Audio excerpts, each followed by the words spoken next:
Today's video, we're going to answer some questions about the Overland Command. I'll give you a little information about how I got into all this.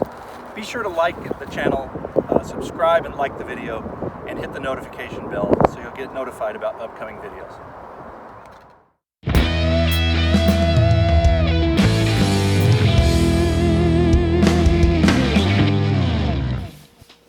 Hi, I'm the Overland Commander. It's time for questions and answers. I've been an outdoorsman my whole life. When I was a kid, I was in Scouts, and we traveled every summer in a camping trailer that we had. My dad and I built it. That's me in the orange shirt. I really loved getting out into the mountains and the campgrounds and into the natural world and just doing things that you couldn't do in our little town. And so I spent a lot of time reading about that, learning, going out and doing it, perfecting the techniques, acquiring the equipment. This is essential reading. My friends and I used to order REI catalogs back when they were printed they looked like they were in a brown paper bag. And we would read those. Catalogs were a great way to pick up information, how things were used and what they were for. And it built our awareness from the very beginning. Early on, I found out that there wasn't really anything I'd rather do than be outdoors, and that translated into a lot of things that I would do. We were hunters. We would go shooting. I would ski, ride horses, basically anything that would get me out there. But what I really liked the most was the mountains, because I'm from a very flat, dry part of West Texas, up in the Panhandle. This is really what it looks like. And so the mountains were something very different and very unique that I didn't get to do every day. I started skiing on a church ski trip. I didn't even have gloves at the time, and I just loved it. And wound up skiing every chance I got. By the time I was in college, I was a ski instructor on weekends. And during the week, my friends and I taught in an Oshman store on a ski deck indoors. So we taught classes all week long indoors, and then on the weekend we'd go up to the mountains. It was a 6-hour drive one way, and we would get up there and teach the whole weekend, and then get back on Sunday night late, crash, and zip back to class on Monday morning. While I was in Scouts, my friends and I established an Explorer post. Normally Explorer posts are occupationally related. They have a theme of something you can learn to do for a living. But ours was a high adventure post, and it was the first one approved for that. We went caving and climbing and all sorts of adventures. We explored McKittrick Canyon out in the state park in Texas. We went to New Cave out in Guadalupe's and did some rock climbing and things like that. And I learned, for me, my favorite part was the rock climbing. Of course, for them it was the caves, and so there was always that difference between us. But the high adventure aspect of it was really appealing to me. While we were on one of our trips, I told this story in a video already on the channel. We got stuck on the side of a mountain in a guy named Mark's Land Cruiser, one of the old FJ40, I think they call them. No, that's the new one. An old FJ. Yes, it's the FJ40. Classic. And we had to be pulled out, and it was great fun. And that kind of got us all interested in Jeeps and off-roading and things like that. Over the years, I found out that it wasn't so much off-roading that appealed to me as what they call soft-roading, getting out on the fire roads and going places way out in the BLM lands or the national parks. I really enjoyed that. So I wound up owning a long succession of Jeeps, which only recently ended, a year and a half ago or so, when I got the Toyota. Up until then, I was the Jeep guy. So now this channel is basically for me to express my overland interest, but also the outdoor interest that I have. Largely viewed through the lens of overlanding, because that's a good way to get there and structure the trip and the adventure.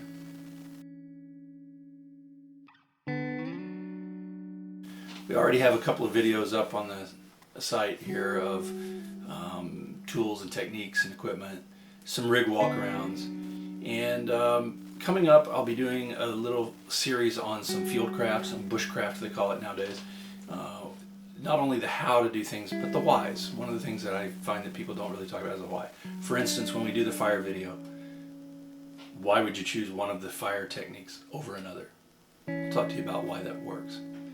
And we will also do some outdoor subjects. An upcoming video will be on the field trials that we do with the Long Island Gunners Guild. We shoot in support of the field trials for the retrieving dogs and working dogs. Or some shotgunning tips. The Commander is an avid competitive shotgunner.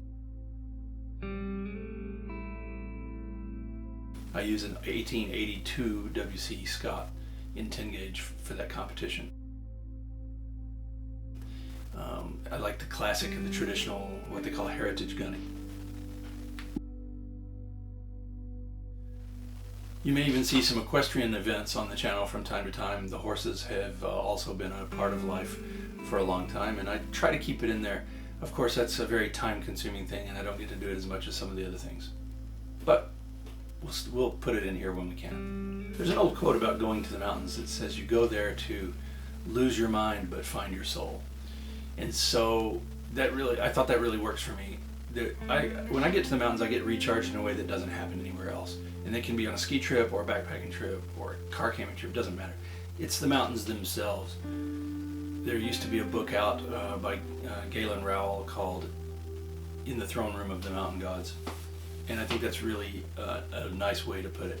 The mountains have a special spiritual quality that I don't find anywhere else. And it really helps me connect with what's important in my life and in the world. My favorite places to go are in New Mexico, largely because I know it well growing up there.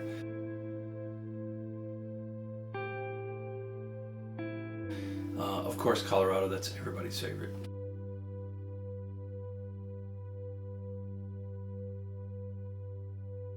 Colorado to me I know there are other states with mountains, other states with plenty of scenic beauty. California is gorgeous in the Sierras too.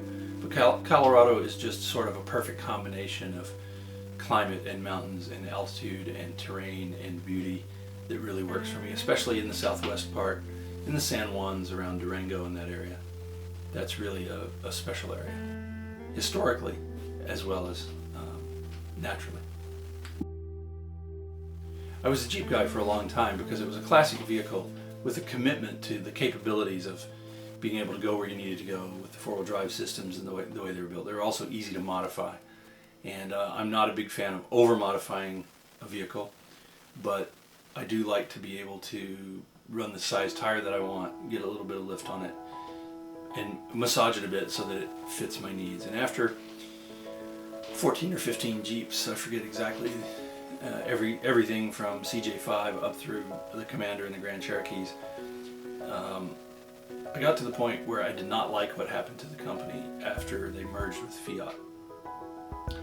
And the Grand Cherokee that I had, that was after that, I believe it was a 14, was not impressive in its reliability. Every major system had something going wrong with that car, and I didn't like it. And when I shopped, I found the Toyota and the Sequoia just fit everything I wanted. I got in it and I felt like I'd come home.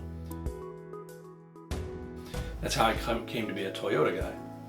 And I found that that's an extraordinarily capable vehicle. So look for a video on the capabilities of the Sequoia and how it really works. It's not well documented as an Overlander. The Land Cruiser gets a lot more ink, but the Sequoia is very capable and even a little bit bigger. So there's plenty of room for your gear and for comfort. Not to mention it has a V8 full traction control, locking differentials. I've been on trips where we got pickups and Jeeps stuck. The Sequoia just kept powering on through, never even spun its wheels. Sand or mud or water, it didn't matter. It's a fantastic truck, and they say that Jeep had the American 4x4 market cornered, but Toyota had the rest of the world, and I think that's really true. They've really perfected that science. Although one other company that's just impressive in their four-wheel drive capability is Subaru. I'm a huge fan of Outbacks and Foresters out there, and love to see the modified ones that are set up and really dialed in for what people want to use them for. I don't drive one myself because they're just too small for me. I want something bigger than that. But they're fantastically capable vehicles, and we can all be impressed by capability for sure. over the years I went from being a backpacker that carried a lot of stuff, and the big pack was, the more you could carry, the better you were doing, right? And my development along those lines sort of kept pace with the ultralight movement. I kept getting smaller and smaller and smaller, to the point where I was hardly carrying anything at all, except the old tent, which I never gave up, and it was 8 pounds, the whole tent, but I was just willing to carry it. And I also eventually settled on a Coleman stove, which is not the lightest or smallest backpacking stove, but the thing about Coleman stoves is they always work. They just do. At any altitude, any weather condition, they're fantastically efficient. And so I'm willing to carry the weight on something like that because of its performance.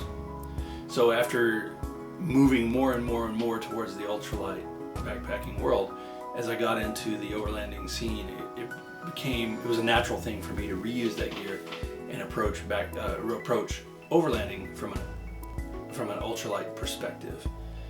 And so when I talk about minimalist overlanding or ultralight overlanding, that's what I'm talking about. Just using the minimum of gear and keeping it very simple. Simplicity is an art form in itself. In my own life, I'm moving more and more towards a minimalist view, even though I'm not very far down that road. But it appeals to me from the idea of the art form of simplicity. Some people have asked me about the name, the Overland Command and the Overland Commander. As you can tell from part of the video, I was a naval officer, and that was the rank I got. I would be the Overland Admiral if I'd made it that far, but that's life. I started off in the Navy after college on a ship, and after the ship tour I went to graduate school. I lived in Japan for a couple of years.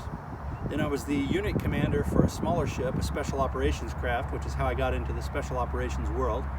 And after that I spent about almost 10 years in various SEAL teams in various capacities. It was a very interesting time of my life. In fact, one of the things we did was we had a unit that trained Navy commands. When they would go to the field, we would teach them fieldcraft, bushcraft, survival skills, and security techniques. And so that's how I came up with this name.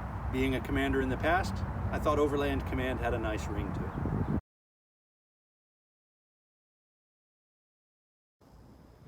The trailer is coming. You can see it behind me there, and the sneak previews have been exciting. But very soon, you'll see a video showing the finished product. And then we'll see what we can do with it. Thank you for watching the video. Appreciate your time. Please like and subscribe and hit the notification bell.